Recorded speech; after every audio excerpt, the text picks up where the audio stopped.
Indonesian President Joko Widodo has warned that he will not tolerate people who disturb the security of the country. He spoke to the media after violent protests hit the capital, Jakarta, last night after he was officially declared the winner of the April presidential election. The protests have continued throughout this afternoon, with police in riot gear clashing with protesters. Reports suggest at least 6 people have been killed and hundreds more injured. Saya membuka diri kepada siapapun untuk bersama-sama, untuk bekerja sama membangun negara ini, memajukan negara ini.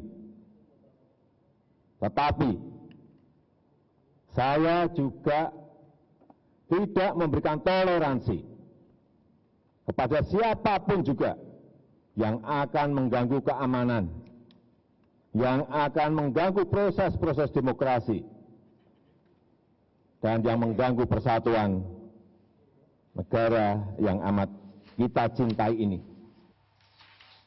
The protest turned violent late last night. Authorities have since partially blocked social media services to stem the spreading of fake news, and they believe the unrest was premeditated, with indications that the mobs were paid to cause trouble.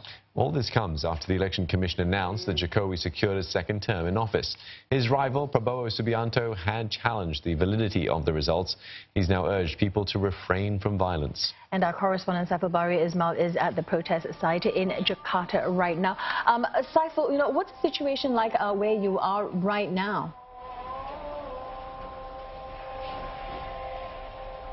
Well, Glenda, the situation now at the Election Supervisory Agency in central Jakarta is tense. There is a standoff currently between protesters and security personnel. Protesters started throwing water bottles and rocks onto the security personnel, and police fired tear gas onto the protesters. In return, at first the protesters were seen dispersing themselves at around 6:20 p.m. local time. They left the area in a peaceful and orderly manner. What is also, let me bring you the chronology of events. After 6:20 p.m., they were seen to disperse in an orderly manner.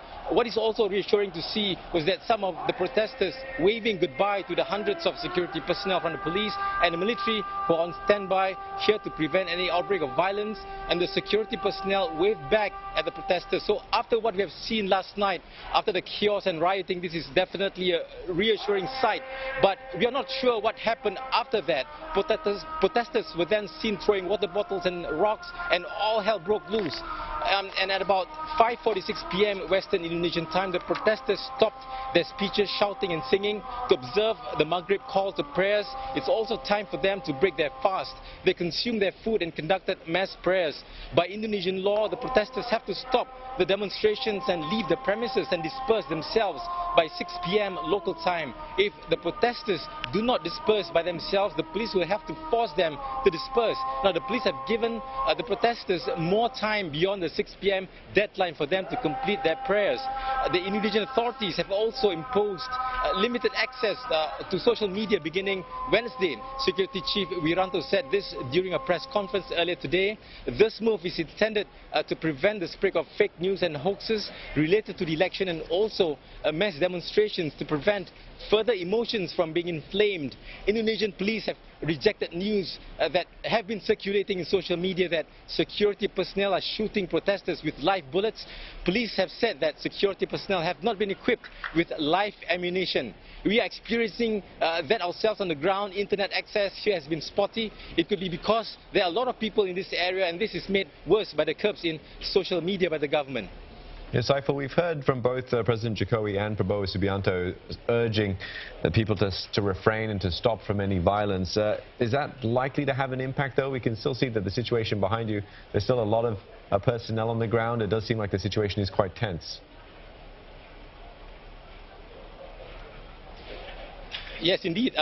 First of all, Steve, it's very important for Mr. Joko Widodo and Mr. Prabowo Subianto, as the candidates of this bitter election contest, to come out to try and quell the swelling of emotions following the results of the election.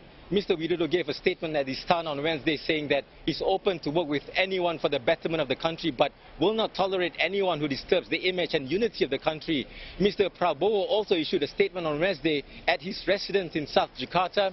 Essentially, Mr. Prabowo said that he rejects violence in his own national political struggle. Now, the protesters here are supporters of Mr. Prabowo, and his statement today is important because Mr. Prabowo is still a very influential figure, and he has the moral responsibility to try and quell emotions, and what he says should resonate well with his supporters, that yes, they can come out and demonstrate as this is allowed by the Constitution, allowed by the law, but they have to do it in a peaceful way and abide by the laws of the country.